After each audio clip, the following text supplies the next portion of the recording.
నమస్తే, welcome to ABC news. Bulletin ముందుగా headlines చూద్దాం. ఆగస్టు 10-11 తేదీల్లో 31వ ఆంధ్రప్రదేశ్ రాష్ట్ర కిక్ బాక్సింగ్ ఛాంపియన్షిప్ పోటీలు పోస్టర్ ఆవిష్కరించిన రాజమండ్రి రూరల్ ఎమ్మెల్యే గోరంట్ల బుచ్చయ్య చౌదరి.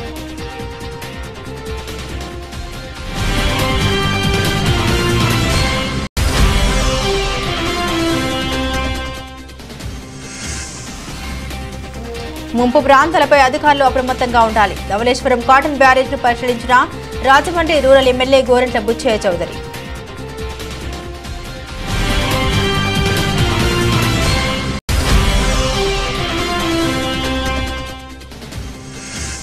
శుక్రవారం ఉదయం కొవ్వూరు మండలం మద్దూరు లంకలో వరద ప్రాంతాల్లో పర్యటించిన కలెక్టర్ పి ప్రశాంతి. హాజరైన సబ్ కలెక్టర్ ఆశుతోష్ శ్రీవాత్సవ.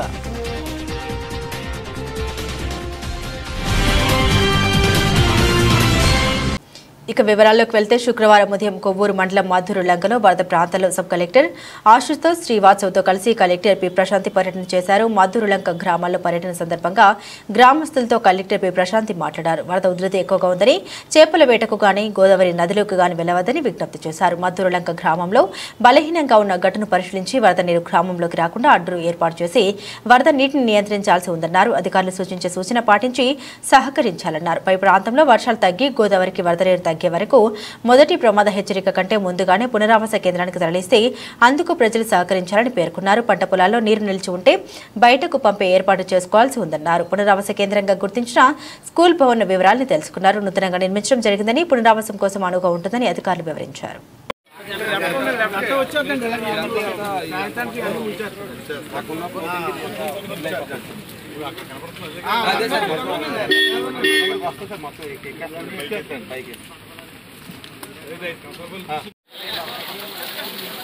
సత్యయ్య గారు తప్పుకోండి. రమేష్ తప్పుకో. రమేష్ తప్పుకోవాలి.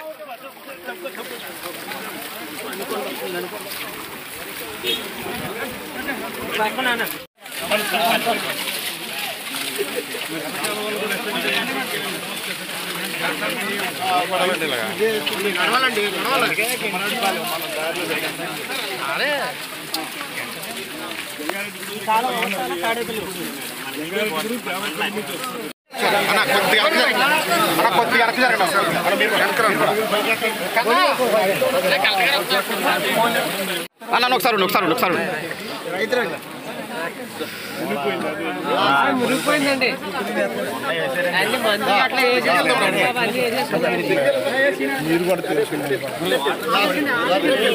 సార్ అలాగే ఉండండి సార్, అలాగే ఉండండి సార్.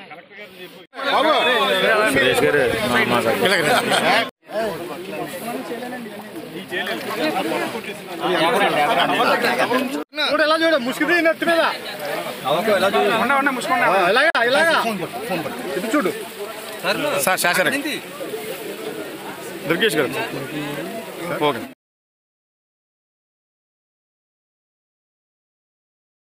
అన్న ఒకసారి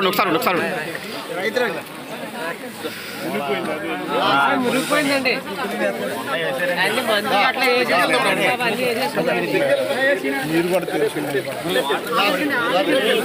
సార్ అలాగే ఉండండి సార్, అలాగే ఉండండి సార్.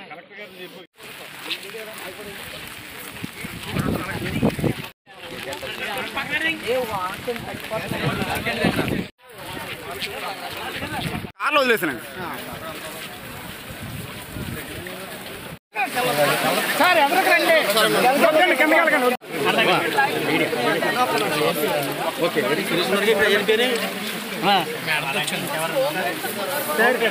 ఈయన దక్షిణమూర్తి నా ఫోన్ ఎక్కట్లేదు. ఒకసారి చేయమని సార్. ఇక్కడ చూస్తుంటే చాలా ప్రమాదకరంగా నీళ్లు రావడం మాత్రమే కాకుండా ఏవైతే ఇప్పుడిప్పుడే ఒక నెల రోజులుగా పంటలు వేసుకుని సాగు చేసుకుంటున్న రైతులు కూడా పెద్ద ఎత్తున నష్టపోయేటువంటి పరిస్థితి కనబడుతూ ఉంది. ఒక అంచనా ప్రకారం ఈ మండలంలో రమారమి 16,000 ఎకరాలు వరి పంట సాగు ఉంటే అందులో 13,000 ఎకరాల వరకు ఎఫెక్ట్ అవుతుందనేటువంటిది ఒక అంచనా. ఈ సందర్భంగా రైతు ఇప్పుడిప్పుడే పెట్టుబడులు పెట్టుకుని ఒక 20,000 దాకా ఎకరానికి పెట్టుబడి పెట్టి ఇప్పుడు అదంతా నీట మునిగిపోయిన సందర్భంలో బాధపడుతున్నారు. రైతును ఆదుకోవాల్సినటువంటి బాధ్యత గుర్తిరిగిన ప్రభుత్వం కనుక వెంటనే నేను శేషారావు గారు రావడం జరిగింది. ఇవన్నీ చూస్తున్నాం. తప్పనిసరిగా కలెక్టర్ గారితో కూడా మాట్లాడాం.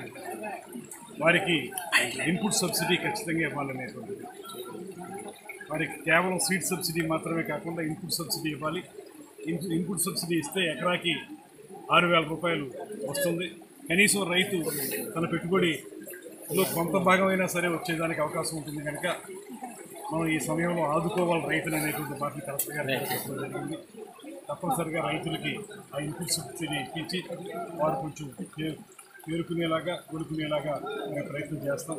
దాంతోపాటు దీనికి ఈ మోడర్నైజేషన్ స్కీమ్ అనేటువంటిది ఏదైతే ఉందో దాని మీద ప్రత్యేకమైన శ్రద్ధ పెట్టాల్సినటువంటి అవసరం ఉంది. ఒక శాశ్వత పరిష్కారం ఇవ్వకపోతే ప్రతి సీజన్లోనూ ఈ రకంగానే వస్తుంది. ఈ వర్షాల వల్ల, అల్పపీడనం వల్ల, లేకపోతే ఇతరత్ర ప్రకృతి వైపరీత్యాల వల్ల ఏదో రకంగా రైతు నష్టపోయేటువంటి పరిస్థితి నుంచి గట్టెక్కించాలంటే ఒక పక్కన ప్రభుత్వం ఇచ్చేటువంటి ఈ సబ్సిడీ ఇన్పుట్లు, అదే ఇన్పుట్ సబ్సిడీ, అదేవిధంగా ఇతరత్ర రైతు సపోర్ట్ చేసేటువంటి మద్దతు ధర ఇవన్నీ ఉన్నప్పటికీ కూడా నీటి తీరువ విషయంలో లేకపోతే నీరు పారుదల విషయంలో ప్రత్యేకమైన శ్రద్ధ పెట్టి దానికి ఒక శాశ్వత పరిష్కారం తీసుకురావాల్సిన అవసరం ఉంది. దాని మీద కూడా దృష్టి పెడతాం. గడిచిన 5 సంవత్సరాల కాలంలో ఆ ప్రభుత్వం ఈ రకమైనటువంటి శాశ్వత పరిష్కారాల మీద ఒక్కరోజు కూడా ఆలోచన చేసిన పాపాన పోలేదు. కనీసం ఇలాంటి ఇన్పుట్ సబ్సిడీలు ఇప్పించేటువంటి ప్రయత్నం కూడా వాళ్ళు చేయలేదు. ఇవాళ ఈ ప్రభుత్వం అభివృద్ధి దృష్టిలో పెట్టుకుని చేసేటువంటి ప్రభుత్వం కనుక ముఖ్యమంత్రి గారు, ఉప ముఖ్యమంత్రి గారు ఇద్దరు కూడా దీని మీద దృష్టి పెట్టారు. ఇప్పుడు కలెక్టర్లందరికీ కూడా ముఖ్యమంత్రి గారి వల్ల ఆయన టెలికాన్ఫరెన్స్ కూడా పెట్టారు. ఆ టెలికాన్ఫరెన్స్లో కూడా విషయాలు చెప్తారు. దాంతోపాటు రాబోయే రోజుల్లో మోడరైజేషన్ స్కీమ్ కింద దీన్ని పూర్తిగా ఏటిగట్లు దాన్ని పటిష్టపరచడం, తద్వారా గండ్లు పడకుండా ఆపటం. ఇప్పుడు గండి పడింది, అందువల్ల ఈ వాటర్ అంతా పెద్దగా వచ్చిందని చెప్తున్నారు ఇక్కడ. అలా గండ్లు పడకుండా ఉండడానికి వీలుగా ఏం చేయాలనేటువంటి దాని మీద కూడా ఒక దీర్ఘకాలిక ప్రణాళిక తయారు చేసుకుని దాన్ని అమలు చేయడానికి ఖచ్చితంగా కృషి చేస్తాం. రైతు సౌభాగ్యం, రైతు సంక్షేమాన్ని దృష్టిలో పెట్టుకుని ఈ ప్రభుత్వం పనిచేస్తుంది. కాల్వ జిల్లాలోకి ప్రవహించే గండేపల్లి చోడవరం ప్రాంతంలో శుక్రవారం పర్యటించి అక్కడ పరిస్థితిని సమీక్షించడం జరిగిందని జిల్లా కలెక్టర్ పి ప్రశాంతి పేర్కొన్నారు. నల్లజర్ల మండలంలోని గండేపల్లి చోడవరం గ్రామంలో ఎర్రకాల్వ ఉధృతిని పరిశీలించి అక్కడ అధికారులు చేపట్టిన ఏర్పాట్లపై వివరాలు తెలుసుకున్నారు. ఖమ్మం జిల్లా నుండి ఏలూరు జిల్లా కొంగువారిగూడెం, జంగారెడ్డిగూడెం మీదుగా నల్లజర్లలో తూర్పుగోదావరి జిల్లాలోకి ప్రవేశిస్తోందని అధికారులు వివరించారు. ఎర్రకాల్వ వలన ఇక్కడి గండి పడకుండా కాల్వ ప్రవహించే మార్గంలో తనిఖీలు నిర్వహించారని తెలిపారు. నల్లజర్ల మండలంలో అనంతపల్లి, అనుమల్లంక, చోడవరం, ఈస్ట్ చోడవరం, వెస్ట్ గోడుపల్లి, నల్లజర్ల గ్రామంలో ముంపు ప్రవాహం ఉందన్నారు. 13 కుటుంబాలకు చెందిన 87 మందిని ఎంపీపీ స్కూల్లో పునరావాసం కల్పించడం జరిగిందన్నారు. 359 మంది రైతులకు చెందిన 405 ఎకరాల నీటి మునిగినట్లు వివరించారు. పునరావాస కేంద్రాల్లోని ఏర్పాట్లు చేశామన్నారు. ఆనంద నిలయంలోని పిల్లలకు ఎంపీపీ స్కూల్లో తాత్కాలిక వసతి కల్పించినట్లు తెలిపారు.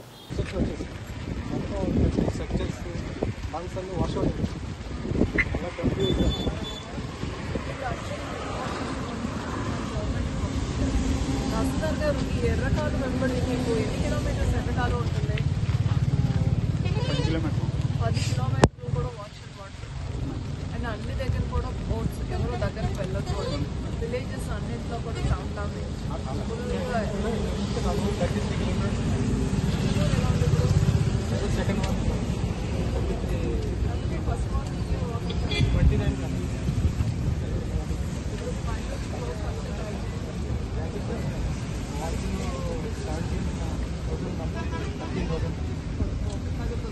మళ్ళీ నైట్ రెయిన్స్ ఉంటాయి. సో సెక్రటేరియట్ స్టాఫ్ ఈ విలేజెస్లో ఉన్న సెక్రటేరియట్ స్టాఫ్ అందరికీ ఎలా చేస్తారు? సెక్రటేరియట్ నైట్ ఆల్సో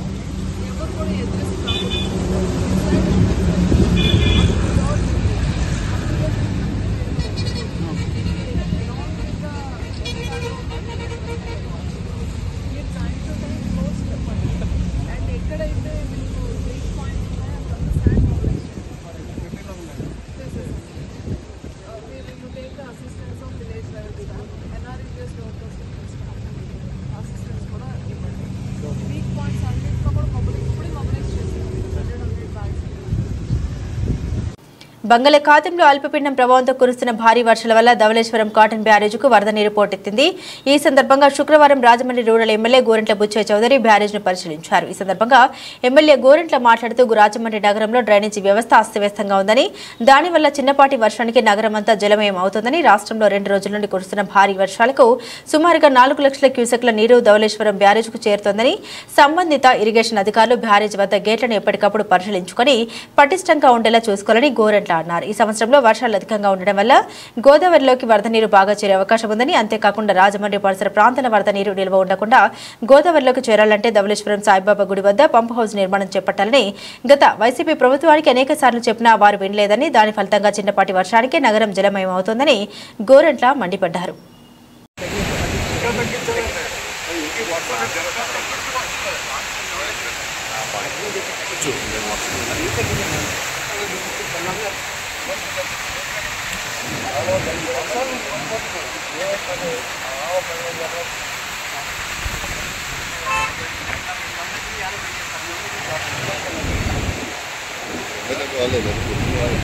శుక్రవారం వైఎస్ఆర్ కాంగ్రెస్ పార్టీ యోజన విభాగం regional coordinator Jakkampudi Ganesh media సమావేశంలో మాట్లాడారు. దివంగత ముఖ్యమంత్రి డాక్టర్ వైఎస్ఆర్, మాజీ ముఖ్యమంత్రి జగన్మోహన్ రెడ్డిపై అభిమానంతో వైఎస్ఆర్సీపీలో ఉన్నామని, తమపై దాడులకు తెగబడితే మేము తిరగబడతామని స్పష్టం చేశారు. నమస్కారాలు తెలియజేసుకుంటూ మరి సార్వత్రిక ఎన్నికల అనంతరం రాష్ట్రంలో జరుగుతున్నటువంటి కళ్ళెదురుగా ఏం జరుగుతుందో గమనిస్తూ ఉన్నాం. చాలా దారుణమైనటువంటి దాడులు జరుగుతున్నాయి. పరిస్థితులు గవర్నెన్స్ అనేటటువంటిది ఉందా లేదా అనేటటువంటి విధంగా ఈ రోజున పరిస్థితులు నెలకొన్నాయనంటే, మరి 2019 ఎన్నికల్లో మా పార్టీ అధికారంలోకి వచ్చిన తర్వాత లా అండ్ ఆర్డర్ ఏ విధంగా ఉన్నది, 2024 ఎన్నికల అనంతరం కూటమి వాళ్ళు చంద్రబాబు ఉన్నది అనేటటువంటిది అందరూ కూడా గమనించాలని చెప్పి కోరుతూ ఉన్నాను. మొన్నే సంబంధించినటువంటి రషీద్ అనేటటువంటి యువకుడిని దారుణంగా నడి రోడ్డు మీద హతమార్చడం జరిగింది. ఏంట్రా ఎందుకు జరుగుతూ ఉన్నాయి అంటే,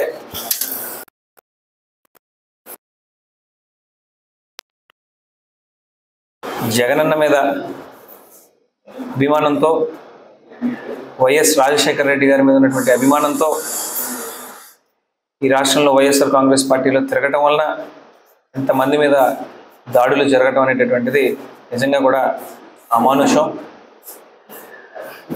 అదేవిధంగా నిన్న కూడా మా రీజనల్ కోఆర్డినేటర్ అయినటువంటి మిథున్ రెడ్డి గారి మీద జరిగినటువంటి దాడిని కూడా తీవ్రంగా ఖండిస్తూ ఉన్నాం. ఒక ఎంపీకే రక్షణ లేదు అని అంటే సామాన్య ప్రజల పరిస్థితి ఏ విధంగా ఉన్నది అనేటటువంటిది ఆలోచన చేయమని చెప్పి ఈ సందర్భంగా కోరుతా ఉన్నాం. మిథున్ రెడ్డి గారిని బహుశా 5 జిల్లాల్లో అందరికన్నా దగ్గర నుండి చూసినటువంటి వ్యక్తుల్లో నేను ఒకటిని. ఆయన వ్యక్తిత్వం నాకు బాగా తెలుసు. ఆయన ఈనాడు కూడా అధికారం ఉంది కదా అని చెప్పి కక్ష సాధింపు చర్యలు, లేదంటే క్యాడర్ని పక్కన పెట్టేయడం, విధ్వంస కాండలకి కాళ్ళు దూవటం, ఇటువంటివి చేసేటటువంటి మనస్తత్వం అయింది కాదు. ఎందుకనంటే ఇక్కడ రీజనల్ కోఆర్డినేటర్గా పనిచేసినప్పుడు ఇక్కడ ఎన్నో వర్గపోరులు అవన్నీ ఉన్నటువంటి విషయం వాస్తవం, అందరికీ తెలిసినటువంటి విషయం. అది ప్రతి నియోజకవర్గంలోనూ ఉండొచ్చవి. అటువంటి సమయంలో కూడా ఎంతో జాగ్రత్తగా పెద్దన్న పాత్ర వహిస్తూ ఎవరికి గొడవలు లేకుండా సర్ది చెప్పేటటువంటి మనస్తత్వాన్ని నేను దగ్గర నుండి చూశాను. అటువంటి వ్యక్తి మీద ఈ రోజున దాడులు చేయడం నిజంగా కూడా చాలా సిగ్గుచేటటువంటి విషయం. నేను దాన్ని తీవ్రంగా ఖండిస్తూ ఉన్నాం. అవసరమైతే మేము కూడా రోడ్డు ఎక్కాల్సి వస్తుందని చెప్పి ఈ సందర్భంగా తెలుగుదేశం పార్టీ వాళ్ళని హెచ్చరిస్తూ ఉన్నాం. మీరు చేసేటటువంటి దాడులు ఏదో గొప్పని మీరు అనుకుంటా ఉన్నారేమో. ఏదో ఎన్నికలైన తర్వాత అందరూ ఉంటారు, మనం కూడా సమయస్ఫూర్తిని మెయింటైన్ చేయాలి, తొందరగా ఇంకోళ్ళ మీద కాలు దూవటం మంచి పద్ధతి కాదు కదా అని చెప్పేసి ఇప్పటిదాకా ఉపేక్షించాం. రానున్న రోజుల్లో మేము కూడా రోడ్లు ఎక్కాల్సి వస్తుంది. మీరు కొడితే చూస్తూ ఊరుకోవాల్సినటువంటి అవసరం మాకైతే లేదు. చట్టపరంగా ఒక పక్కన పోరాడతాం, మరో పక్కన మీరు చేయెత్తితే మేము కూడా చేయెత్తుదాం అని చెప్పి సందర్భంగా తెలియజేసుకుంటూ ఉన్నాం. ఇటువంటి పరిస్థితుల్లోని భయపడిపోయి అనేటువంటి వ్యక్తులు అయితే మేము కాదు. రాజశేఖర రెడ్డి గారి దగ్గర నుంచి కూడా గుండె ధైర్యంతో ఆత్మవిశ్వాసంతో ఆయన్నే స్ఫూర్తిగా తీసుకుని పనిచేసినటువంటి వ్యక్తులం. మా జగనన్న కోసం వేరే చెప్పవలసినటువంటి అవసరం లేదు. సోనియా గాంధీ గారి లాంటి అంతర్జాతీయ గుర్తింపు ఉన్నటువంటి వాళ్ళనే అతని సిద్ధాంతాలకి గౌరవం ఇచ్చి బయటకు వచ్చి పోరాడినటువంటి పోరాట యోధుడు మా నాయకుడు వైఎస్ జగన్మోహన్ రెడ్డి గారు. ఆయన పార్టీలో పనిచేస్తూ ఉన్నాం. రాజకీయాల్లో అందరికీ తెలిసిందే, ఏ పదవి కూడా శాశ్వతం కాదు. ఒకసారి వాళ్ళు ఉన్నారు, ఒకసారి మేము ఉండొచ్చు, రేపు మళ్ళీ మేము రావచ్చు. ఇవన్నీ కూడా జరుగుతూ ఉంటాయి. అలాగని మనకి పదవిని ఇచ్చారు కదా ప్రజలు, మనం ఎవడి మీదైనా దాడి చేయొచ్చు, మనం కక్షాదింపు చర్యలు చేయొచ్చు అంటే అది వాళ్ళ అమాయకత్వం అని చెప్పి సందర్భంగా తెలియజేసుకుంటున్నాం. ఒకటి విషయం అయితే మాత్రం, యువజన విభాగం రీజనల్ కోఆర్డినేటర్గా ఖచ్చితంగా చెప్తా ఉన్నా, ఇటువంటి దాడులు జరిగితే మాత్రం ఖచ్చితంగా రోడ్లు ఎక్కుతాం, మేము కూడా నిరసనలు తెలియజేయాల్సి వస్తుంది. మా వరకు వస్తే మేము కూడా తిరగబడాల్సి ఉంటుందని చెప్పి ఈ సందర్భంగా హెచ్చరిస్తా ఉన్నా. అందరూ కూడా కూటమిగా ఏర్పడి వచ్చారు. ఆ కూటమిలో భాగంగా కొన్ని ఖచ్చితంగా ఒప్పుకుంటున్నాం. మా పార్టీకి సంబంధించినటువంటి పాలసీస్లో కూడా, గవర్నెన్స్లో కూడా తప్పిదాలు జరిగినాయి. వాటి వల్ల కూడా ఈ రోజున అధికారం కోల్పోవడం జరిగింది. ఇవన్నీ కూడా ఒక పాఠాలుగా నేర్చుకుని రానున్న రోజుల్లో ప్రజల మన్నలను మరింతగా పొందే విధంగా పనిచేసి ముందుకు వెళ్తాం. ఇక్కడితో ఏదో వైసీపీ ఆగిపోతుంది, వైసీపీ అయిపోయింది అనుకుంటే మాత్రం అది మీ అమాయకత్వం అని చెప్పి సందర్భంగా తెలియజేసుకుంటాం. జగన్మోహన్ రెడ్డి అనేటటువంటి వ్యక్తి పోరాట యోధుడు. అతని జీవిత కాలం కూడా పోరాడుతూనే ఉంటాడు, ఎవరికి భయపడ్డు, ఖచ్చితంగా నమ్మిన సిద్ధాంతాల కోసం నిలబడేటటువంటి వ్యక్తి కనుకనే ఆ రోజున ఎన్నికల ముందు ఎటువంటి భయపడకుండా జరిగేవే చెప్పాడు, వాస్తవాలే మాట్లాడాడు, అదే స్టాండ్ మీద నిలబడ్డాడు. అంతమంది కలుస్తున్నా సరే ఈ రోజున భయపడలా. ఎందుకంటే ప్రజలకు నేను చేసినటువంటి సంక్షేమ పథకాలే నాకు శ్రీరామ రక్షగా నిలబడతాయని మా నాయకుడు ఆశించాడు. కానీ అవతల కూటమి కట్టినటువంటి వ్యక్తులు కూడా బలవంతులు అవ్వడంతో ఇటువంటి పరిణామాలన్నీ కూడా నేను చూడాల్సి వస్తాను. మళ్ళీ చెప్తా ఉన్నాం, ఇటువంటి చర్యలకైతే వైఎస్ఆర్ కాంగ్రెస్ పార్టీ భయపడదు, వెనకడుగు వేయం. ఇంకా ఉపేక్షించాల్సినంత ఉపేక్షించాం. రోడ్డు ఎక్కాల్సినటువంటి సమయాన్ని మీరు తీసుకుని వస్తే మేము రెడీగానే ఉన్నామని చెప్పి తెలియజేసుకుంటూ,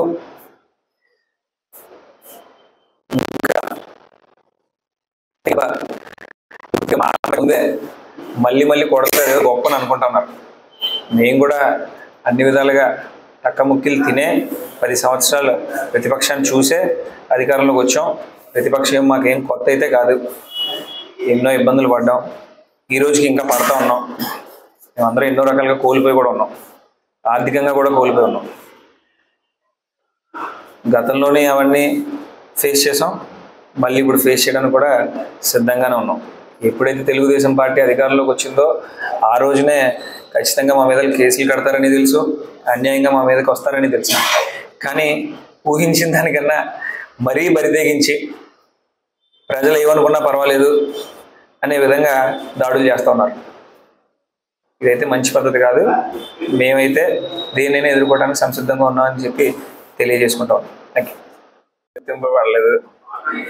ఈరోజు జనసేన పార్టీకి ఉన్నటువంటి కాపు ఆకర్షణ వైఎస్ఆర్ కాంగ్రెస్ పార్టీకి కానీ తెలుగుదేశం కానీ వేరే పార్టీకి ఏది రాలేదు. ఎందుకంటే వాళ్ళ అధినాయకుడు కాపు అవడం వల్ల దాడిశెట్టి రాజన్నయ్య కానీ అంబటి రాంబాబు గారు కానీ మేము కానీ జగన్మోహన్ రెడ్డి గారితో విడదీయలేని అనుబంధం ఉంది. రాజన్నయ్య తప్పు చేయడం చెప్పి ప్రగాఢంగా నమ్ముతా ఉన్నా. అది చేయడు కూడా.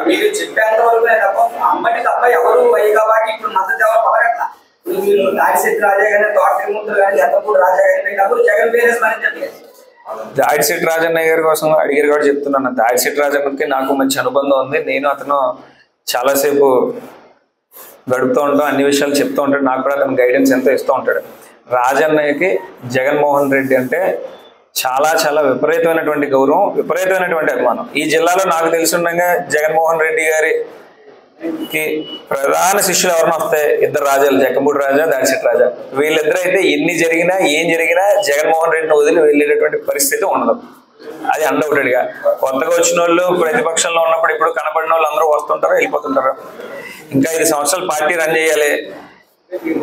ఇక్కడ నుంచి మొదలుకొని 1 సంవత్సరం పోయాక జగన్మోహన్ రెడ్డి గారు కూడా రకరకాల పిలుపులు ఇస్తారు. నిరసనలు తెలియజేయమంటారు, బంధులు ఉంటాయి, ప్రభుత్వ వ్యతిరేక కలాపాలు రకరకాలు జరుగుతాయి. వాటిలన్నింటికి కూడా సిద్ధమై ఉన్నాం. అవి మేమైతే చేయగలం. 10 సంవత్సరాలు ఎప్పుడు పార్టీ కనపడకుండా ఇటీవల వచ్చి పదవులు అనిపించి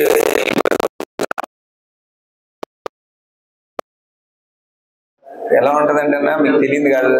జక్కంపూడి రామ్మోహన్ రావు గారి మీదే రకరకాల ఆరోపణలు వచ్చినాయి. రకరకాల అవినీతులు చేసాడని చెప్పి జక్కంపూడి రామ్మోహన్ రావు గారిని పెద్ద పెద్ద నాయకులు ఎంతో మంది అన్నారు.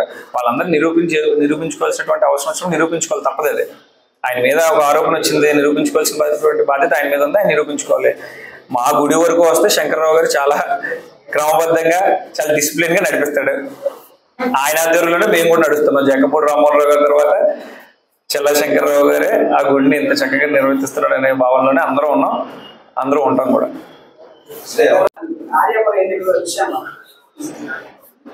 చిన్నదాన్ని కూడా రాజకీయం చేసే రాజా ఇప్పుడు ఎలాంటి రాజకీయ అభివృద్ధిగా జరుగుతున్న ఎన్నికలు ఎందుకన్నా మార్చారు? ఈ బ్యాంక్ ఎన్నికల వరకు మా కుటుంబానికి కొంతమంది పెద్దలు ఉన్నారన్న పార్టీ పరంగా. కానీ శివరామ సుబ్రహ్మణ్యం గారు, ఆకులవరాజు గారు, రౌత్ సూర్యప్రకాష్ గారు లాంటి పెద్దలు అందరూ కూర్చోబెట్టి ఇటు నడిపిస్తే అటే నడుస్తున్నాం అంతే. ఇవన్నీ కూడా స్థానికంగా జరిగేటటువంటి ఎన్నికలు. ఇప్పుడు వచ్చే ఎవరికి వాళ్ళు ప్యానల్ కట్టడం, ముందుకెళ్ళడం అన్ని సహజమే కదన్నా. ఇవన్నీ మీరు ఎన్నో చూస్తుంటారు.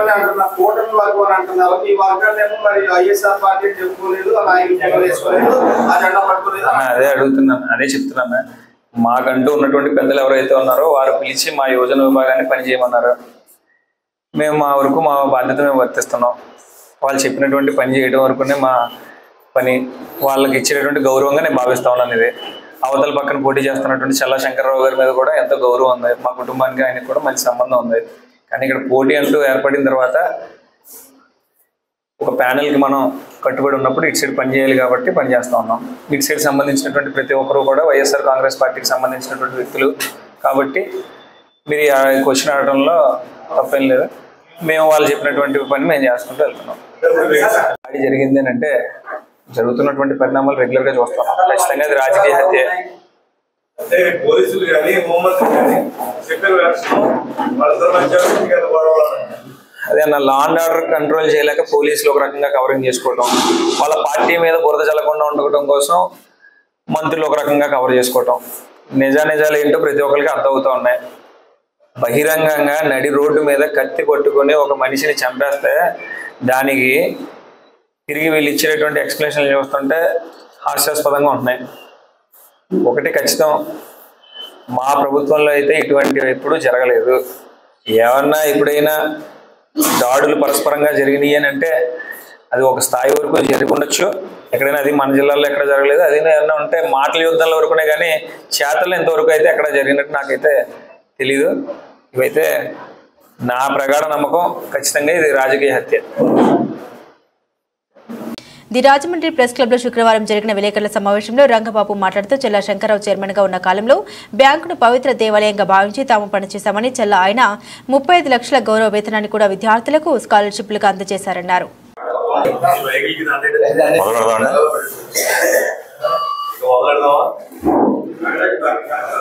అవాస్తవాల్ని ఎంక్వైరీ చేయాలని అనడానికి ఇదే నిదర్శనం. ఆయన ఇచ్చిన లెటర్ పెట్టుకున్న ఎంక్వైరీలో ఉంది.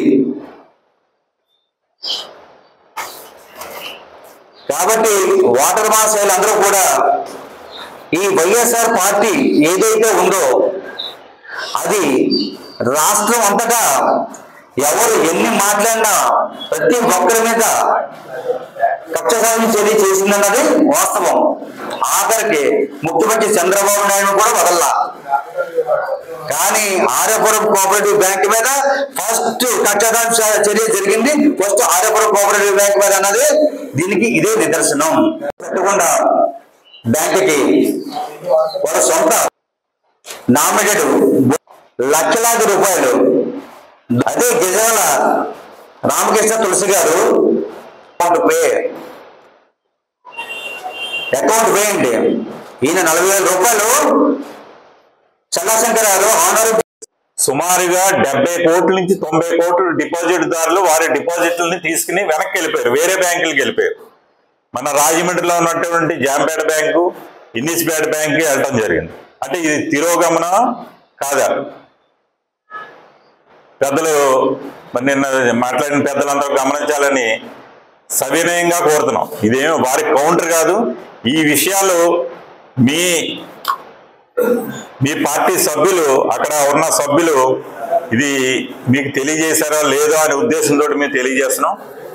అదేవిధంగా బ్యాంకు ప్రస్తుతం శాప్లో ఉందండి. శాప్ అంటే ఇంచుమించుగా బ్లాక్ లిస్ట్లోకి వెళ్ళిపోయింది అన్నమాట. బ్యాంక్ లోనింగ్ సరిగ్గా జరగదు, ఖాతాదారులు ఎవరో డిపాజిట్ చేయరు, అప్పులు కట్టరు. ఎన్పిఏ అనేది ప్రతి 6 నెలలకు చూస్తారు. దాంట్లో నెట్ వచ్చి 3% లోపు ఉండాలి, గ్రాస్ వచ్చి 7% లోపు ఉండాలి. కానీ ఇప్పుడు ఎంత ఉందో తెలుసా అండి? పెద్దలందరూ గమనించాలి. 20% ఇప్పుడు ఎన్పిఏ ఉంది. అంటే బాకీలు వసూలు చేయడంలో కానీ ఎన్పిఏని తగ్గించి బ్యాంక్ అభివృద్ధి చేద్దామన్న ఉద్దేశం కానీ ఈ పాలక మండలి మొన్న గత పరిపాలన చేసినటువంటి పాలక మండలి ఎవరికీ కూడా దృష్టి లేదు. వారికి ఎంతసేపు బ్యాంకులో మాకేంటి, బ్యాంకు వల్ల మాకు ఉపయోగమే విషయాన్ని పక్కన పెట్టి వారి సొంత లాభాల కోసం చూసుకున్నారని జనాలు కూడా బయట అనుకుంటున్నారు. అదేవిధంగా ఈ ఎలక్షన్లో ఇంకో విషయం అండి, ఈ ఎలక్షన్లో ఫ్లెక్స్లు పెట్టి సేవ్ ఆర్యాపురం బ్యాంక్ అని పెట్టడం జరిగింది. గత 5 సంవత్సరాల నుంచి సేవ్ చేయింది ఇప్పటి నుంచి ఎందుకు ఎలా చేయగలుగుతారు? గత 5 సంవత్సరాల నుంచి సేవ్ చేయలేదు, షేవ్ చేశారు, క్షవరం చేశారు.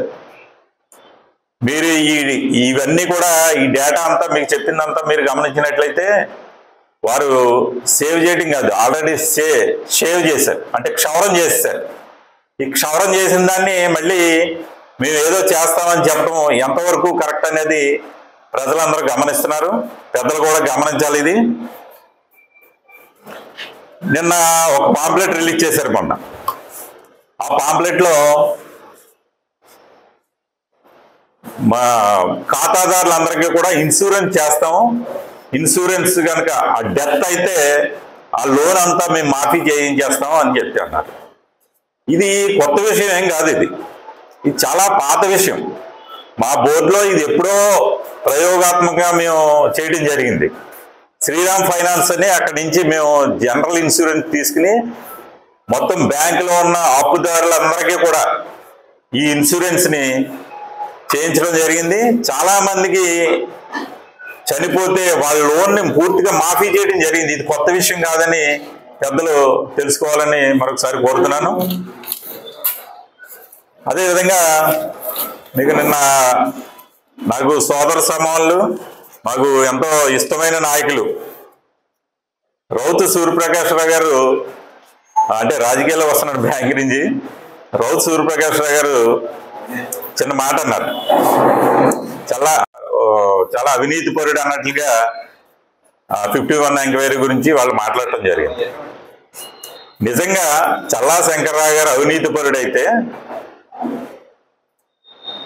మీకు అందరికీ తెలుసు, స్వర్గీయ జక్కంపూడి రామ్మోహన్ రావు గారు జననేత, మా అందరికీ గురువు లాంటాడు, మా రాజకీయ గురువు. ఆయన ప్రతిష్టాత్మకంగా ఒక అయ్యప్ప స్వామి గుడి శబరిమలలో ఎలా ఉందో అదే రీతిని ఇక్కడ అయ్యప్ప స్వామి గుడి కట్టాలని సంకల్పించి ఆ దంపతులు ఇద్దరు, జక్కంపూడి విజయలక్ష్మి గారు, జక్కంపూడి రామ్మోహన్ రావు గారు దంపతులు ఇద్దరు సంకల్పించుకుని రాజమండ్రిలో ఎవరైతే డెడికేటెడ్గా ట్రస్టీలుగా ఉంటారో వారిలో చల్లా శంకర్రావు గారు, మంత్రి కేశవరాజు గారు, తోట సుబ్బారావు గారు, పొలసానమల్లి హనుమంతరావు గారు, ఇలా కొంతమందిని టీం తయారు చేశాడు ఆయన. అంటే ఆయన ఎంత దూరదృష్టితోటి వీళ్ళందరూ రాజమండ్రిలో ఒక పెద్ద మనుషులు, ఆర్థిక నిబంధనలతో పనిచేసే మనుషులు వీళ్ళని చెప్పేసి వారిని నిర్ణయించుకుని ఆ గుడి వారికి అప్పచెప్పడం జరిగింది. ఈ రోజుకి కూడా ఆ గుడిలో ట్రస్టీగా, మెయిన్ ట్రస్టీగా చల్లా శంకర్రావు గారు ఉన్నారు. ఆయన అవినీతి పరుడైతే ఇన్ని సంవత్సరాల నుంచి ఆ ట్రస్టీలు ఆయన తొలగించాలి కదా, తొలగించలేదు. ఇంకా ఇంకా ఎక్కువ బాధ్యతలు అంటే చెక్ పవర్ కూడా చల్లా శంకర్రావు గారికి ఇవ్వడం జరిగింది. అంటే ఆయన మీద అపారమైన నమ్మకం జక్కంపూడి విజయలక్ష్మి గారు అయితేనే, రాజయ్య గారు అయితేనే, వారి ఫ్యామిలీకి అపారమైన నమ్మకం. ఈ విషయాన్ని రౌత్ సూర్యప్రకాష్ రావు గారు గమనించాలి. ఎందుకంటే ఆయన అవినీతి పరుడు కాదు. అవినీతి పరుడైతే వాళ్ళు అక్కడ ట్రస్టీ నుంచి ఎప్పుడో తొలగించేవారు. మరో విషయం అండి, 2004 ఎన్నికలు మీ అందరికీ తెలుసు, పత్రికా సోదరులందరికీ కూడా. 2004 ఎన్నికల్లో ఎవరు పోటీ పడ్డారండి? కాంగ్రెస్ పార్టీ టికెట్ కోసం రౌత్ సూర్యప్రకాష్ గారు ఒక పక్క, అలాగే చల్లా శంకర్రావు గారు ఒక పక్క పోటీ పడ్డారు. టికెట్ల గురించి పోటీ పడ్డారు. అధిష్టానం చల్లా శంకర్రావు గారికి ఏదో మాట్లాడి రౌత్ సూర్యప్రకాష్ రావు గారికి ఆ అసెంబ్లీ టికెట్ ఇవ్వడం జరిగింది. ఆ అసెంబ్లీ ఎన్నికల్లో చీఫ్ ఎలక్షన్ ఏజెంట్ కింద మొత్తం సమస్తం అంతా నడిపించిన వ్యక్తి చల్లా శంకర్రావు గారు. అవునా కదా, మీ అందరికీ తెలిసిన విషయం. అంత అవినీతి పరుడు, ఏది సక్రమంగా చేయలేని వ్యక్తి చల్లా శంకర్రావు గారు అయితే మరి ఈయన మొత్తం బాధ్యత అంతా ఆయన నెత్తి మీద ఎందుకు పెట్టారు? ఎలక్షన్ చక్కగా జరిగింది, విజయాన్ని అందించారు. అందరూ కష్టపడి విజయాన్ని చేకూర్చడం జరిగింది. చేకూర్చడమే కాకుండా ఆ రోజుల్లో అప్పుడు రోజుల్లో డబ్బు మిగిలితే సుమారుగా 1,80,000 రూపాయలు మిగిలింది. 1,80,000 రూపాయలు మిగిలితే ఆ రోజుల్లో అది పెద్ద ఎక్కువ. ఇప్పుడు ఖర్చు అయిన దాన్ని బట్టి అంతా ఆర్థిక వ్యవహారాలన్నీ కూడా చల్లా శంకర్రావు గారే చూసుకున్నారు. 1,80,000 రూపాయలు మిగిలితే ఇంటికి పట్టుకెళ్ళి ఆయనకి అందివ్వడం జరిగింది. ఇప్పుడు శంకర్రావు గారు అవినీతి పరుడైతే 1,80,000 ఇవ్వాల్సిన పనే ఉంది, ఇంకో 2 లక్షలు ఎక్కువ ఖర్చు అయింది నాకు ఈ తమ్ముడు అని అడగొచ్చు కదా. అలా చేయలేదు. ఏదైనా సరే పారదర్శకంగా నిజాయితీగా ఉండే వ్యక్తి. 51 ఎంక్వైరీ గురించి మనం రాజకీయాల్లో ఉన్నాం. సీఎంఎల్ దగ్గర నుంచి, మాజీ సీఎంఎల్ దగ్గర నుంచి, ఎమ్మెల్యేలు, ఎంపీల మీద అనేక అభియోగాలు వస్తున్నాయి. అభియోగాలన్నీ నిజమైపోయినాయండి.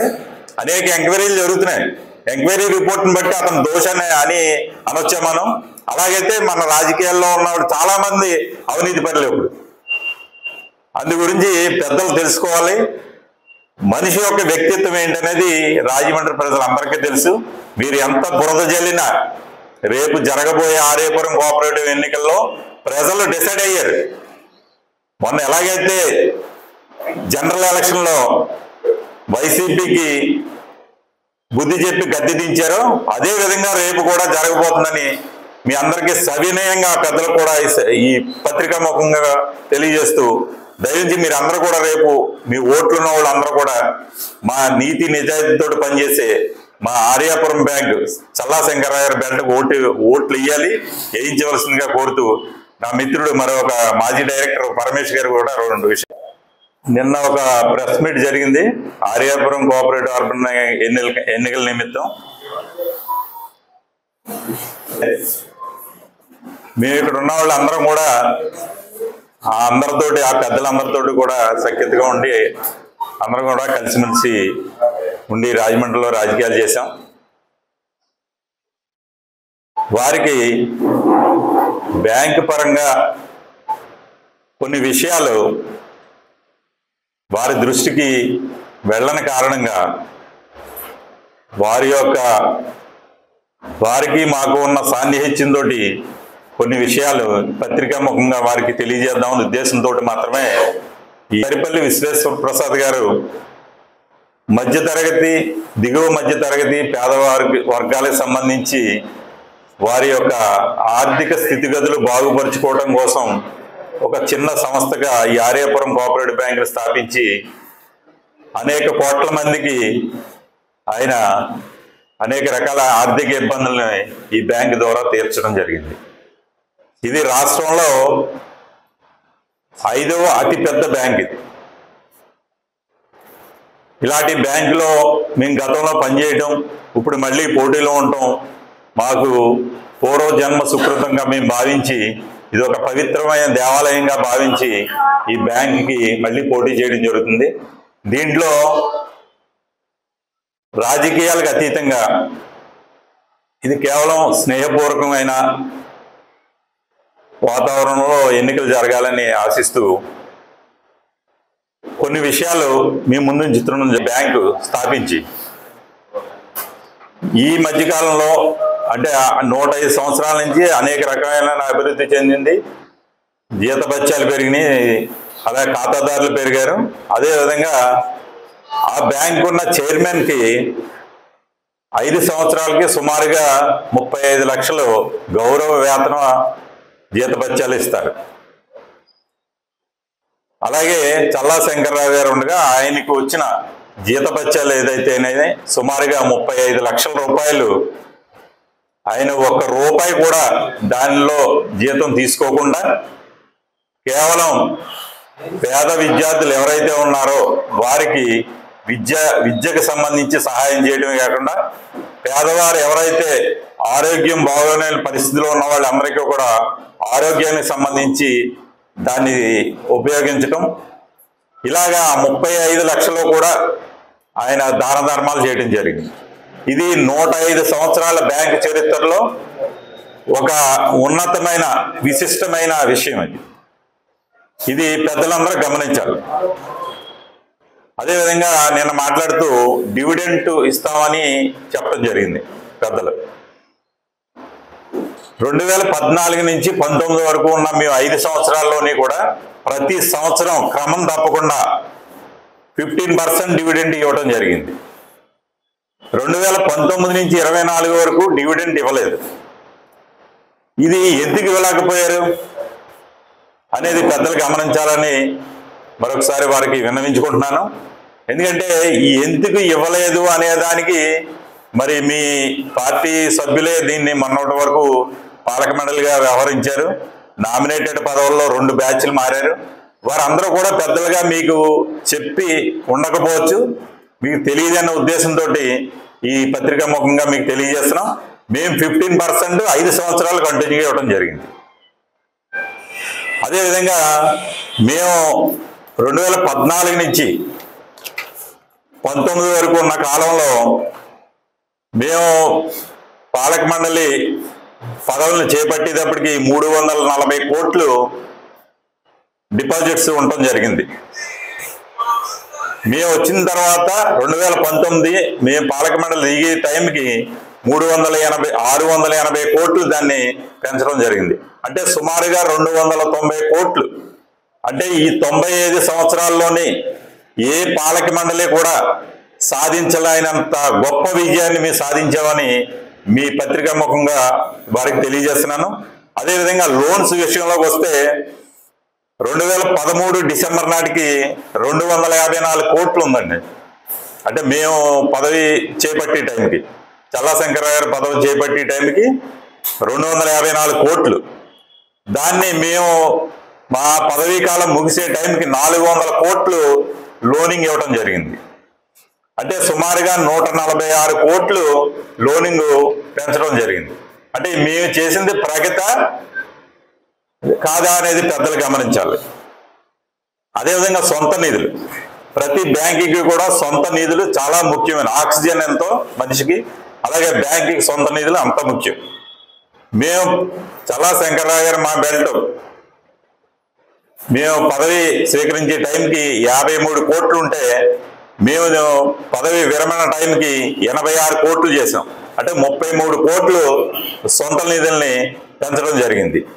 ఇది మేము అభివృద్ధి పదంలోకి తీసుకెళ్ళామా లేదంటే బ్యాంకుని దిగజార్చామా అనేది పెద్దలు గమనించాలి. పెద్దలు ఇప్పుడు ఈ 5 సంవత్సరాల నుంచి కూడా ఒక ముఖ్యమైన కారణం ఈ పాలక మండలిలో వారే నిర్ణయించుకున్నారు, వాళ్ళే నామినేట్. నమస్కారాలు. ముఖ్యంగా నిన్న పెద్దలు గౌరవనీయులు శ్రీ రౌతు సూర్యభాషరావు గారు దశాబ్ద కాలం ఎమ్మెల్యేగా ఈ రాజమండ్రిలో పనిచేసి ఎంతో అనుభవం ఉన్న వ్యక్తి. మరి నిన్న ఎటువంటి మచ్చాదాగిని చల్లా శంకరరావు గారి మీద అపనిందలు వేస్తుంటే ఎంతో నిజజీవులకు మారుపేరుగా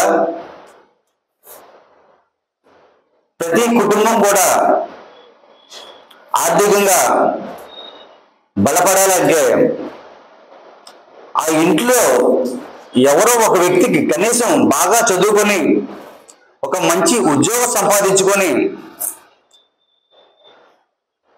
ఆ దాంట్లో ఆ కుటుంబం ఒక స్థాయికి వెళ్తుంది, ఆ కుటుంబం యొక్క రూపురేఖలు మారిపోతాయన్న ఉద్దేశంతో కేవలం ఆయన ఎన్నో చేస్తున్న సేవల్లో అత్యంత ప్రత్యేకమైన దృష్టి పెట్టి మెయిన్ ప్రయారిటీ విద్యకే ఇస్తే ఈరోజు ఎవరికో 10,000 20,000 సహాయం చేస్తే అది సహాయంగా ఆ రోజుతో పోతుంది, వాళ్ళకి ఆ కుటుంబం బలపడదు. ఒక విద్యతోనే ఒక కుటుంబం నిలబడగలదు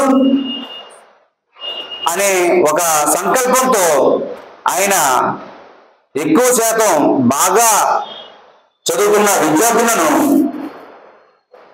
ఫీజులు కట్టి ఆయన బ్యాంకులో చైర్మన్ గా ఉన్నప్పుడు సహాయం చేశారు, చైర్మన్ గా దిగిపోయి కూడా ఈ రోజు కూడా సహాయం చేస్తూనే ఉన్నారు. అది అతని వ్యక్తిత్వం. అలాంటి వ్యక్తి మీద మీరు 51 ఎంక్వైరీ వేయించి ఆ ఎంక్వైరీ నేను వేయించింది కాదు, వాళ్ళకు వాళ్ళే వేసుకున్నారు, టీడీపీ హయాంలోనే వచ్చింది అని చెప్పేసి ఆయన గంటాపదంగా చెబుతుంటే చాలా బాధేసిందండి. అంటే ఆయన వారి హయాంలో వారి గవర్నమెంట్ 2019 జూన్ మొదటి వారంలో వారి గవర్నమెంట్ ఫామ్ అయిందండి. ఆ గవర్నమెంట్ ఫామ్ అయిన నెలలోనే ఆయన ఓడిపోవడం అని రిజల్ట్స్ తెలిసికే గవర్నమెంట్ ఫామ్ అయింది. నిన్న చెప్పేది మీటింగ్లోనే వాళ్ళ కాళ్ళు శంకరగారి కాళ్ళు నిలబడడం, ఈయన అడగడం నేనైతే చేయలేను, నేను ఒక టీడీపీలో కమిట్మెంట్తో ఉన్న వ్యక్తిని, దయచేసి ఏమీ అనుకోవద్దు అని వారు పార్టీకి కట్టుబడి ఆయన చేయడం వలన 26/6/2019 ఆయన కోఆర్డినేటర్గా కలెక్టర్ గారికి ఆర్యాపురం బ్యాంకు చల్లా శంకరరావు గారి మీద వారి పాలకవర్గం మీద మిస్ ఆపరేషన్ చాలా జరిగిపోయింది, ఈయన టీడీపీలో చాలా కీలకమైన వ్యక్తి అని రాసి లెటరు ఆయన సంతకం పెట్టి కలెక్టర్ గారికి ఇచ్చినటువంటి లెటర్ అండి ఇది 51 ఎంక్వైరీలో. అందరూ గమనించాలి. ఈ లెటర్ కాపీ మీకు ప్రతి ఒక్కరు కూడా ఇస్తున్నారు, మా వాళ్ళు తీసుకోండి ఒకసారి. ఇది ఆయన ఇచ్చినటువంటి లెటర్నే మరి ఆయన మర్చిపోయి మాట్లాడుతున్నారో మరి ఏంటో తెలీదు, పరు నష్టదారు వేస్తారట.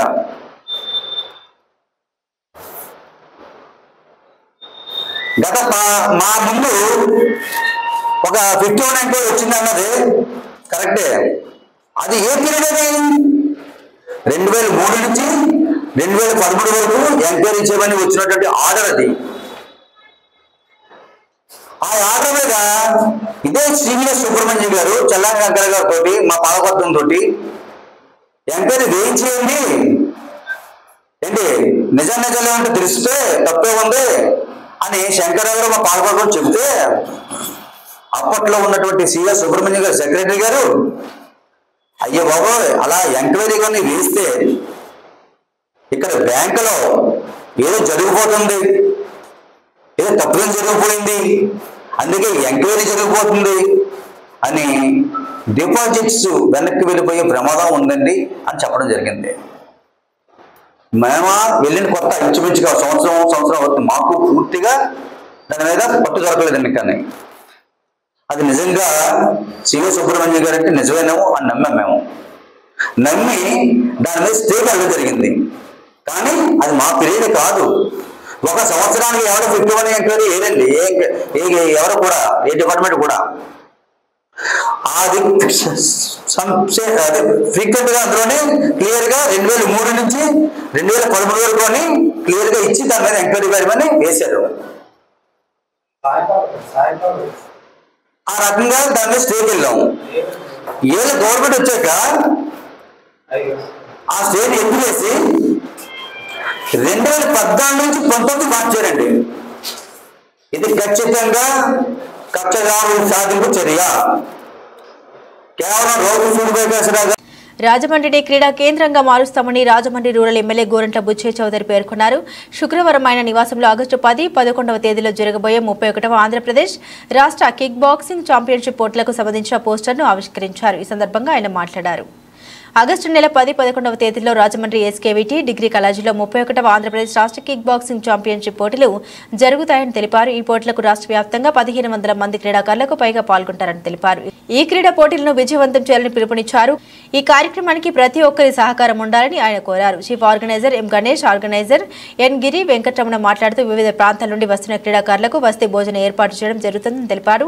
ఇటువంటి క్రీడలు ఎంతో మంది యువతకు అనేక ప్రభుత్వ కొలువుల్లో స్థానం సంపాదించారని పేర్కొన్నారు. క్రీడల్లో రాణించిన క్రీడాకారులను స్ఫూర్తిగా తీసుకుని యువత అనేక క్రీడల్లో పాల్గొని భావితరాలకు రాష్ట్రానికి దేశానికి ఆదర్శంగా నిలవాలని కోరారు.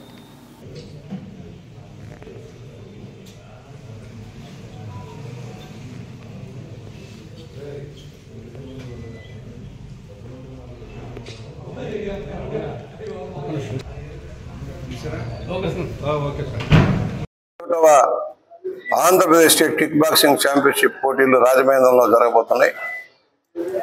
ఆగస్టు 10, 11వ తారీఖుల్లో ఎస్కేవిటి డిగ్రీ కాలేజ్ కాంప్లెక్స్ లో వై జంక్షన్ దగ్గర జరగటానికి నిర్ణయం చేశారు. ఇది మొత్తం రాష్ట్ర వ్యాప్తంగా దాదాపు 1500 మంది క్రీడాకారులు దీంట్లో పార్టిసిపేట్ చేయబోతున్నారు. దీని అందరూ సహకారం ఇవ్వాలి. ఆరోగ్య లక్ష్యాన్ని చేర్చేదానికి ఇది ఒక మార్గం. మంచి క్రీడాకారులను ప్రోత్సహించే అలవాటు రాజమహేంద్ర నగరానికి ఉంది.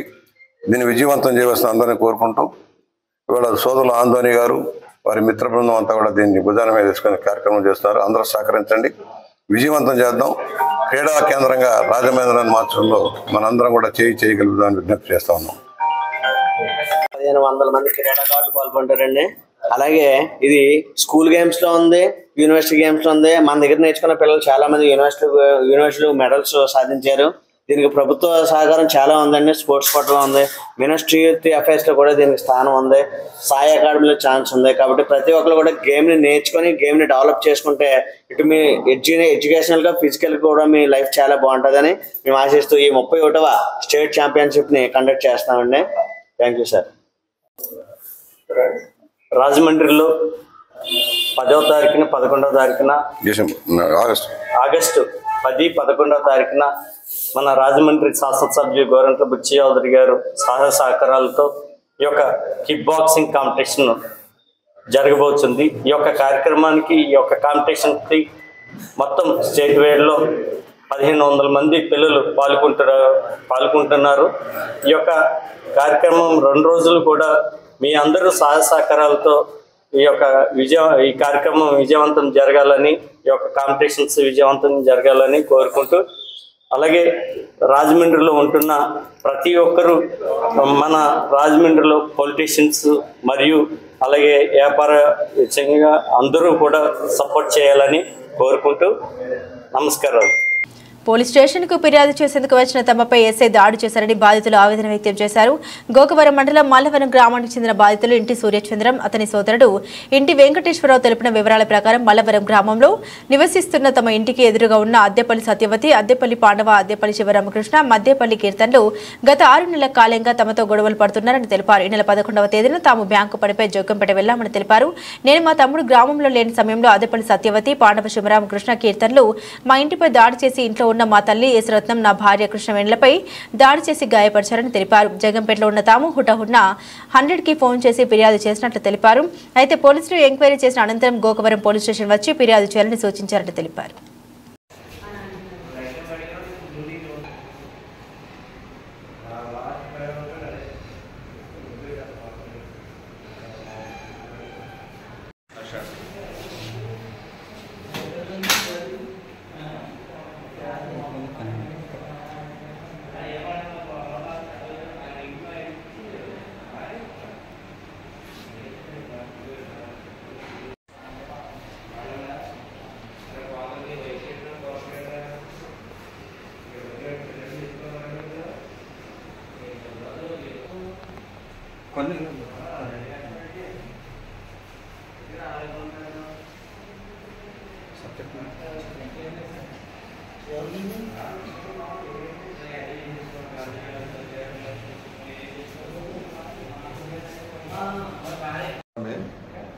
ఏదో నేను చిన్న వ్యాపారం చేసుకుంటూ మా కుటుంబాన్ని అలాగ పోషించానండి.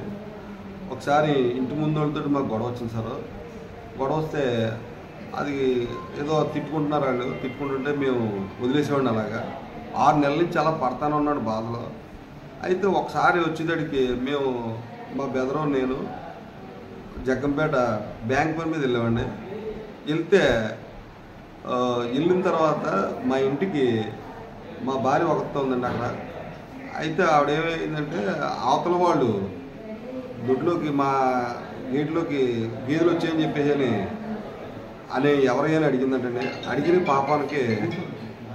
పాపానికి ముందు జరిగిన రోజు తిడుతున్న దాని మీద ఆవిడ నానా బూతులు తిడుతూ మా ఇంటి మీదకి వచ్చారండి.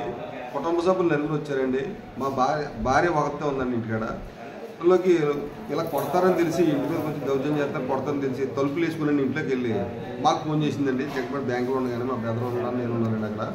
అయితే మేమేం చేసామంటే అండి, ఇంటికాడ ఎవరు లేరు, దౌర్జన్యం చేస్తారు కదండి. నేను 100కి ఫోన్ చేశాను సార్. అక్కడి నుంచి 100కి ఫోన్ చేస్తే సమీప గోకవరం టీఎస్కి వాళ్ళు కానిస్టేబుల్ గారు ఫోన్ చేశారండి నాకు. ఏంటండి మ్యాటర్ అన్నారు. ఏం లేదండి, మా భార్య ఇంటికాడ ఉందండి, ఆవిడ మీద చాలామంది అక్కడికి ఇంటికి వచ్చి దౌర్జన్యం చేస్తున్నారంటండి. అది ఏంటండి వెళ్ళండి. కానిస్టేబుల్ పంపారండి. పంపిన తర్వాత అక్కడి నుంచి మీరు ఏమన్నారంటే కంప్లైంట్ చేయాలండి, కంప్లైంట్ ఇవ్వాలండి అని చెప్పేసి అన్నారు. మేము నేరుగా జగ్గంపేట నుంచి గోకవరం వచ్చండి, కంప్లైంట్ ఇచ్చండి. అసలు ఫిర్యాదుల్ని రమ్మడం జరిగిందండి. రాలేదండి. మన్నాడు వెళ్ళానండి, పెద్దలు తీర్చుకుంటామన్నారండి. పాలసీ కేసు పెట్టారండి నా మీద. తర్వాత ఇదేదో ఎవరో చెప్పిన దాని మీద. తర్వాత నేను ఏం చేశానంటే 2-3 సార్లు ఎస్ఐ గారి దగ్గర తిరిగానండి, పట్టించుకోలేదండి ఆయన. ఫైనల్గా వచ్చేటప్పటికి ఏంటంటే సార్ అని చెప్పారంటే అక్కడ కానిస్టేబుల్ గారు ఉండడం అయితే మీరు రేపు వాళ్ళు వస్తారట 4 గంటలు రండి అంటే నేను 2 గంటలకు వెళ్ళి కూర్చున్నాను అన్నాడు. కూర్చున్న తర్వాత మాకు అపాయింట్మెంట్ ఇవ్వలేదండి ఎస్ఐ గారు, మా బోర్డు చెప్పుకుంటాకే. 4 దాకా వెయిట్ చేసాడు. 5 గంటలకు వచ్చారండి అవతల పార్టీ. వచ్చండి లోపలికి కాకేశారండి. కాకేసి ఏంటి అని అడగలేదండి. ఎస్ఐ కానిస్టేబుల్ గారు ఈ గొడవ ఏంటో సక్కపెట్టండి అని చెప్పేసి బయటికి కూర్చోబెట్టడానికి 2 పార్టీలు కూర్చోబెట్టారండి. కూర్చోబెట్టిన తర్వాత మేము అక్కడ వెర్షన్ చూసండి. ఏమండి మేము చాలా 6 నెలల నుంచి బాధపడుతున్నామండి, మేము కాంప్రమైజ్ అవ్వలేమండి. దాని గురించి ఎస్ఐ గారు మా తప్పు ఉంటే మమ్మల్ని వేయండి, లేదు అనుకుంటే వాళ్ళ మీద వేయండి, తప్పు లేదండి అని చెప్పేసి అన్నామండి. ఆ తర్వాత ఆయన లోపల నుండి బయటకు వచ్చిన తర్వాత నన్ను పక్కకు కక్కేసి వాళ్ళ మీద నేను నలుగురి మీద కడతాను ఎఫ్ఐఆర్ 50,000 ఏమన్నా ఇవ్వగలవా అన్నాడండి. ఎస్ఐ గారు అండి. ఎస్ఐ గారి పేరు కోన నాగరాజ్ అండి, గోకవరం ఎస్ఐ గారు అండి. అయితే నేనేమన్నానంటే ఏమంటే ఆ కేసు ఏంటండి ఎందుకు లేదో మనలిస్తారో అని చెప్పేసి అనుకున్నామండి.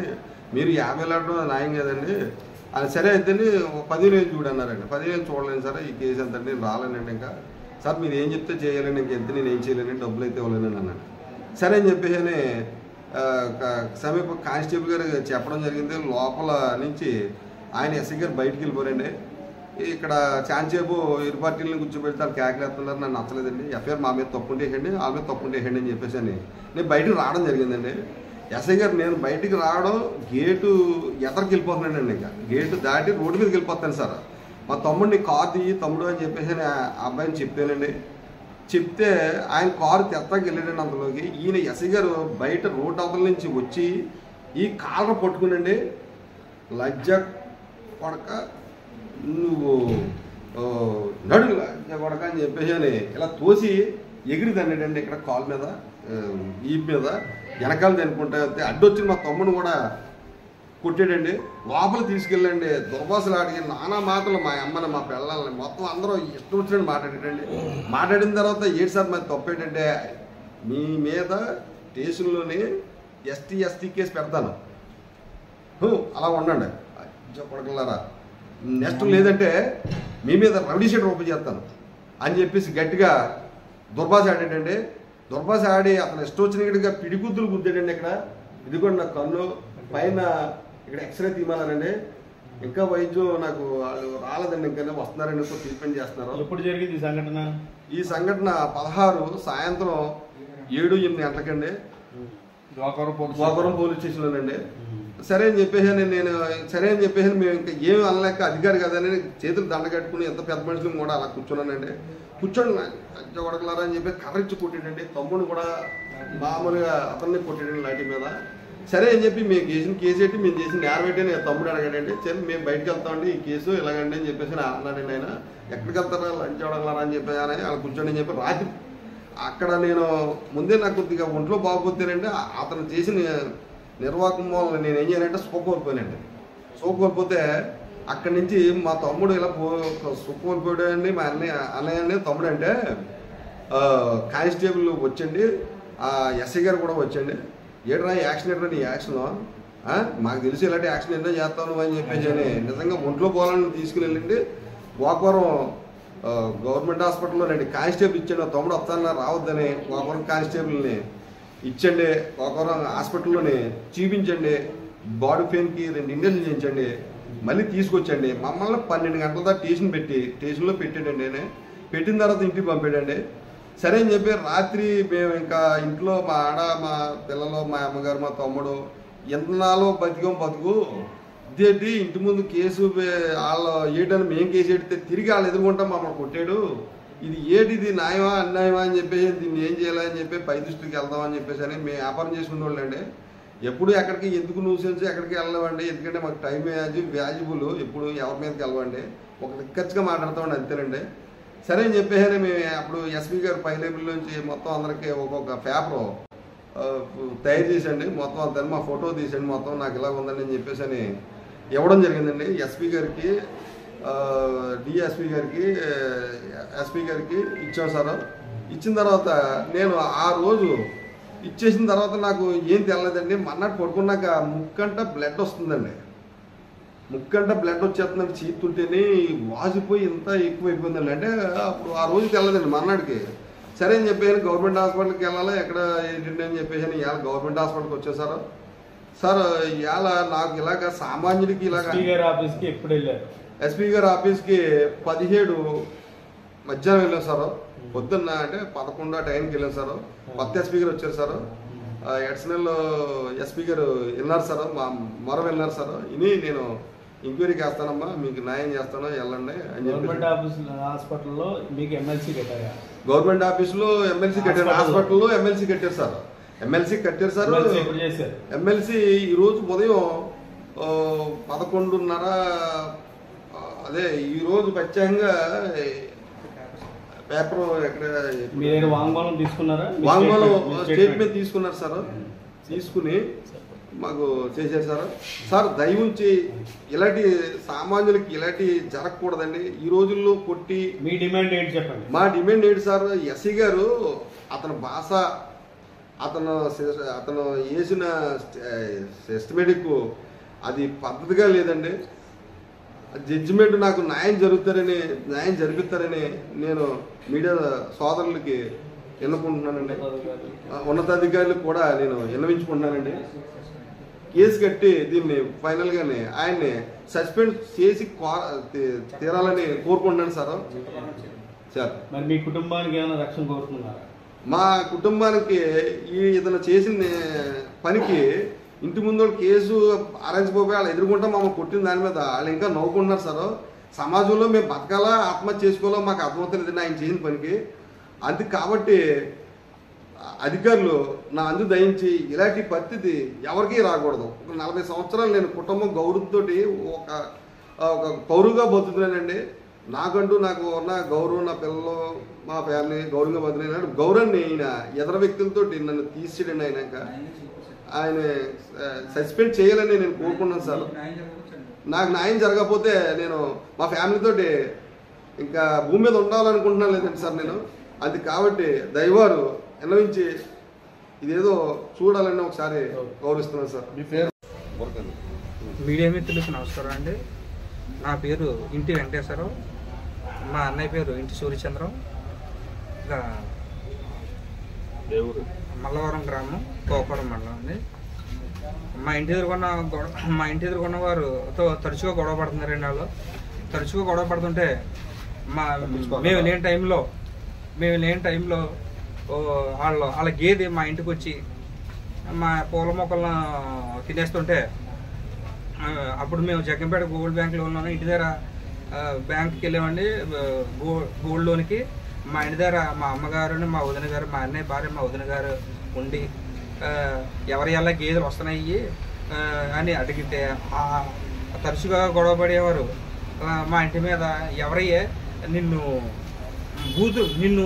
ఇది అని బూతులు తిడుతూ మా ఇంటి మీదకు వచ్చి మా దాడి చేయబోతే మా వదిన గారు, మా అమ్మగారు గెడ వేసుకొని తొలిపి వేసుకొని మా అన్నగారు అయిన సూర్యచంద్రానికి ఫోన్ చేయడం జరిగిందండి.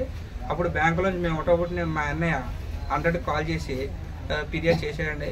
అప్పుడు గోకావరం స్టేషన్ నుంచి మా అన్నయ్య గారికి ఫోన్ వచ్చి ఇలా కంప్లైంట్ చేశారు కదండి, మీరు మీ ఊరు గ్రామ పోలీసులు పంపుతామండి, ఎంక్వైరీ చేస్తామని అన్నారండి.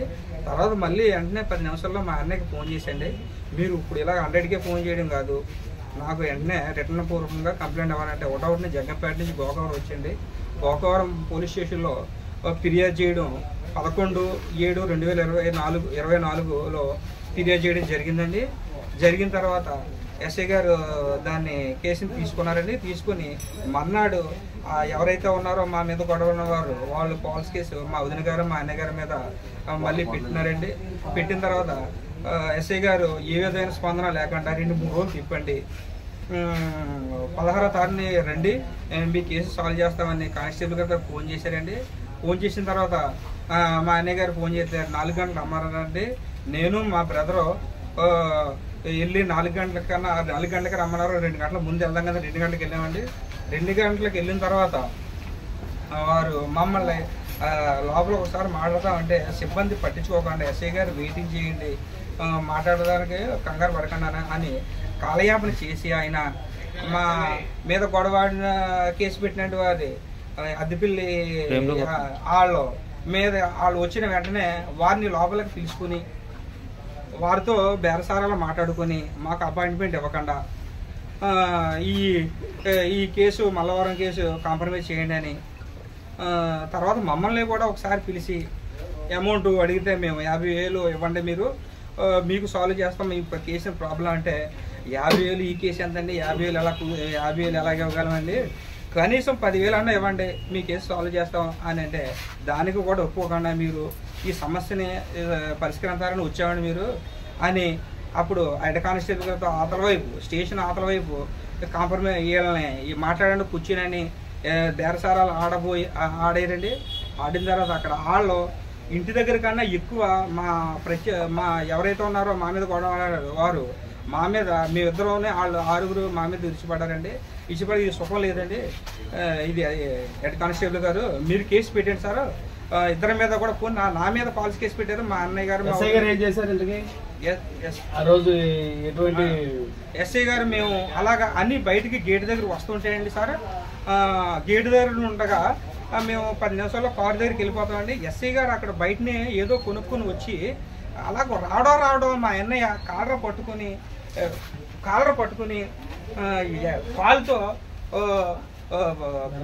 వెనక గట్టిగా కాలర పట్టుకుని తోసి వెనక కాళ్ళతో గట్టిగా తన్ని లంజా కొడక నీ అమ్మ అని బూతులు తిడుతూ తోసుకెళ్ళారండి. మా ఆయన ఎందుకు కొడుతున్నారని నేను అడ్డుపడితే నన్ను కూడా తన్నిరే. నన్ను కూడా మీరు ఉన్నతాధికారులు అప్రోచ్ చేయాలి.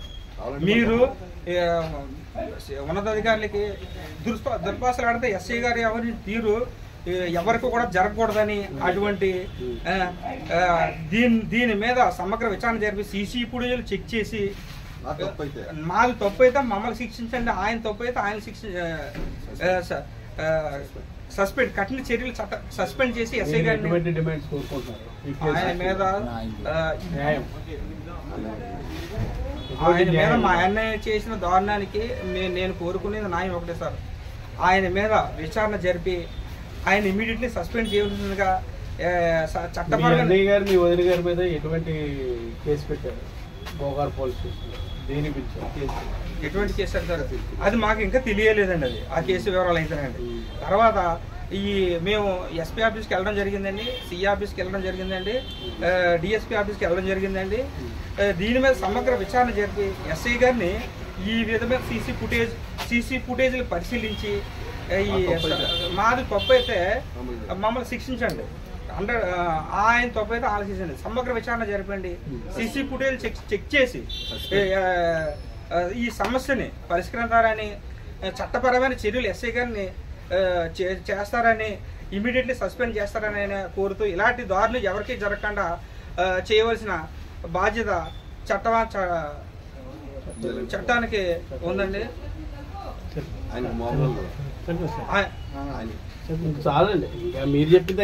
బులెటిన్ ముగించే ముందు హెడ్లైన్స్ మరోసారి. ఆగస్టు 10-11 తేదీల్లో 31వ ఆంధ్రప్రదేశ్ రాష్ట్ర కిక్ బాక్సింగ్ ఛాంపియన్షిప్ పోటీలు పోస్టర్ ఆవిష్కరించిన రాజమండ్రి రూరల్ ఎమ్మెల్యే గోరంట్ల బుచ్చయ్య చౌదరి.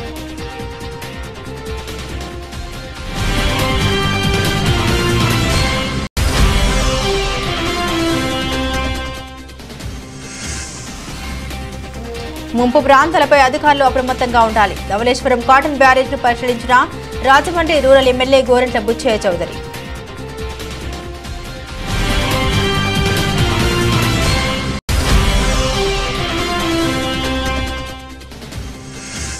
శుక్రవారం ఉదయం కొవ్వూరు మండలం మద్దూరు లంకలో వరద ప్రాంతాల్లో పర్యటించిన కలెక్టర్ పి ప్రశాంతి. హాజరైన సబ్ కలెక్టర్ ఆశుతోష్ శ్రీవాత్సవ.